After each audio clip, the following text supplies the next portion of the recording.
भी मूर्ति है, उसको किसने बनाया? किसने? जो अभी मंदिर यहाँ पर बना, उस मंदिर में जाने पहचाने हमारे कुछ साथियों ने शिल्पीकार की गढ़ी हुई मूर्ति लाए रखे, उसको रंग रोगन किया,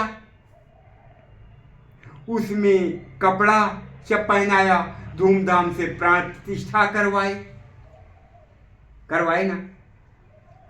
अब यहाँ पर बात केवल अभी तक है कि चल रही थी जी। तो जैसे घटाए कि एक कमंडल है, तो ऐसे जिस किसी को भी आप कह रहे हैं, तो आपके द्वारा कह कौन रहा है? आंख ने देख कर कहा, क्योंकि दुर्गा का रूप पहले से आपके दिल दिमाग में बैठा है।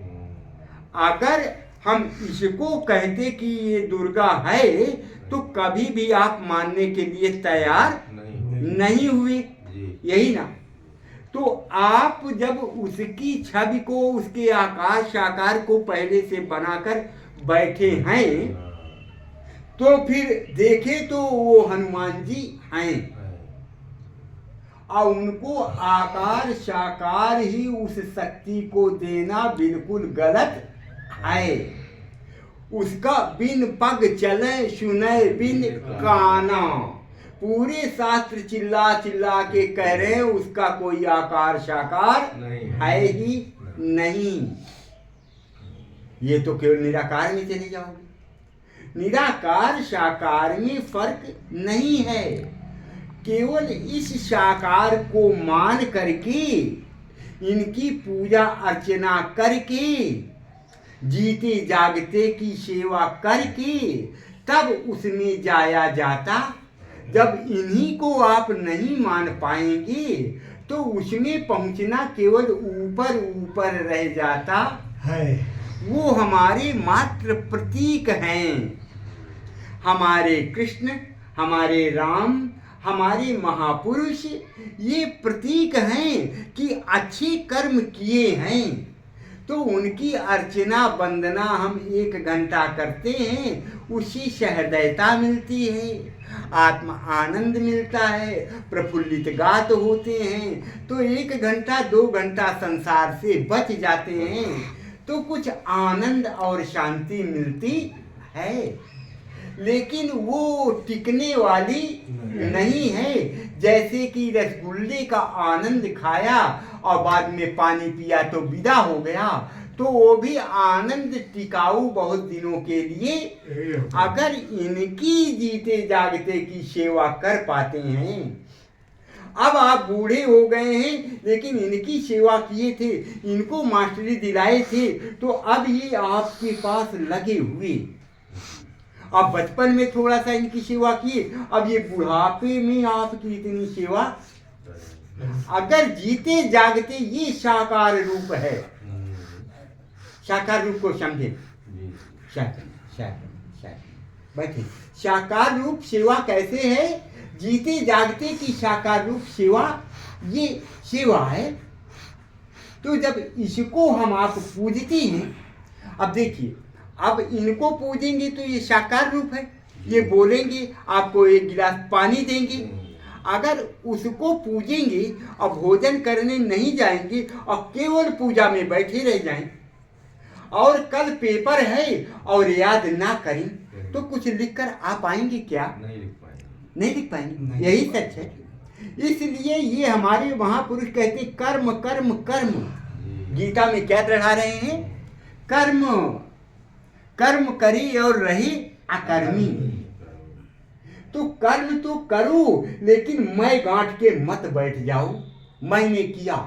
इसलिए महापुरुष जो सिखाते हैं, अच्छा किए हैं, उनकी राह पर चलो। कौन से अच्छे कर्म करके राम जी गए हैं? हमारे कृष्ण भगवान कौन सा अच्छा कर्म करके गए, उस पर हम चलें। उनकी आरती क्यों उतार रहे हैं? वो तो प्रतिबिंब हमने गढ़ा है, हम बना, उसमें तो जानवान है ही नहीं। अब उसके सामने सिर पटकोगे तो एडमिट होना पड़ेगा लहू लुहान होकर के, बाकी कुछ मिलने वाला। उनके द्वारा किए हुए कर्मों को लखो और उसमें चलो कि अच्छा क्या किए हैं, तब बात बनी। समझ में आ रहा? इसलिए अब वो कुछ देने वाले नहीं हैं, उनमें हमने प्राण प्रतिष्ठा तो करवा दिया, अब जो मांगो सो दे देंगे। तो ये हमारा अपना आनंद है, लेकिन वहां से कुछ भी मिलने वाला नहीं। सत्य यही है। सत्य थोड़ा कड़वा हो सकता है, समझ में आ रही बात? इसलिए समझो कि ये जीते जागते कि ये साकार रूप है और वो काल्पनिक रूप है, हमने गढ़ा है। कोई एक हमारे राम जी को काला चेहरा बना करके कैसे गढ़ रहा है, कोई लंबा चेहरा बनाकर गढ़ रहा है, कोई नाक, राजस्थान वाले हमारे राम जी की नाक लंबी कर दे रहे हैं, चेहरा लंबा।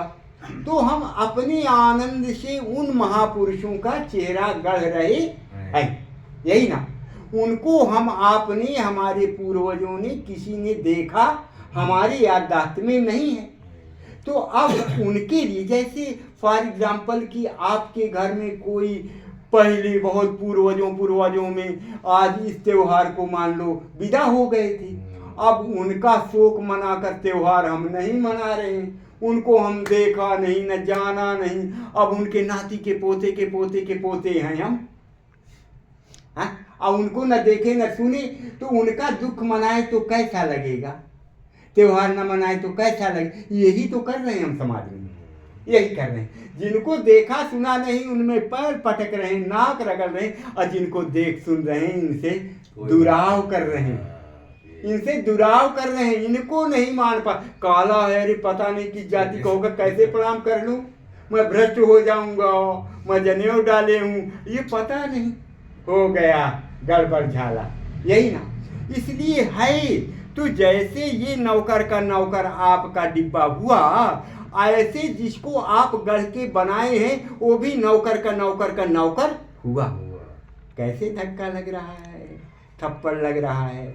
इसलिए ईश्वर है नहीं है के बारे में ज्यादा कभी बात ना करें। साहब जी कहते हैं कि है कहूँ तो है नहीं, नहीं कहा ना जाए, हाँ नहीं के बीच में साहेब रहा समाए। जो है और नहीं है, अरे उसके बीच में, अर्थात दोनों गलत हो गए। अब ये नौकर का नौकर, आप जो प्रतिमा देखी, जो मूर्ति देखी, तो आंख नहीं देखा तो आंख का नौकर हुआ, आंख बड़ी हुई ना। और फिर आंख का आगे बढ़ा कौन हुआ? मन हुआ। मन का नौकर, दो नौकर के नीचे हो गया वो मूर्ति। और फिर उनका राजा जो है, मन का राजा कौन? आत्मा, चेतन, जीव हुआ ना। तो नौकर के नौकर का नौकर वो मूर्ति बनी ना, क्योंकि हमने गढ़ा है, हमने, शिल्पीकार ने उसे गढ़ा है, पैर रख करके छेनी हथौड़ी से हमने रंग रोगन किया है। अगर उस प्राण प्रतिष्ठा मूर्ति से हमको आशीर्वाद मिलकर हम आप कृतार्थ हो रहे हैं, तो हमारे घर के जो छोटे कम उम्र के बच्चे 16 साल 10 साल के विदा होते हैं, तो उस प्राण प्रतिष्ठा वाले मंत्रों को खूब बोल करके उसमें भी प्राण प्रतिष्ठा हम लोग करवा दें। कैसा लगता है ऐसा कहने से? कितना झटका लगता है ना? लगता है ना? सत्य यही है कि उसमें कोई प्राण नहीं है। उस मूर्ति में आप में प्राण है, तो आप गुलाम बन रहे हैं, आप अपने स्वयं को गिड़गिड़ा रहे हैं, उससे मांग रहे हैं। और जो जीता जागता है देने वाला, उससे नहीं मांग रहे, शर्मा रहे। इनसे हम मांगे हमारी प्रतिष्ठा खराब हो जाएगी। मानव पूजा देव ना दूजा। बात कैसा लगता है? इसलिए इस प्रभु को पहचानो। ये जीते जागते प्रभु आपको नहीं दिखाई दे रहे क्या? थोड़ा तो गिड़गिड़ाओ, थोड़ा तो इन प्रभुओं को पहचानो। अंत में तुलसी बाबा को यही तो हुआ। कितनी बार वो मंत्र को कहा करते हैं हम, सिया राम मैं सब जग जानी, करहूँ प्रणाम जोर जुग पानी करहूँ प्रणाम जोर जुग कैसे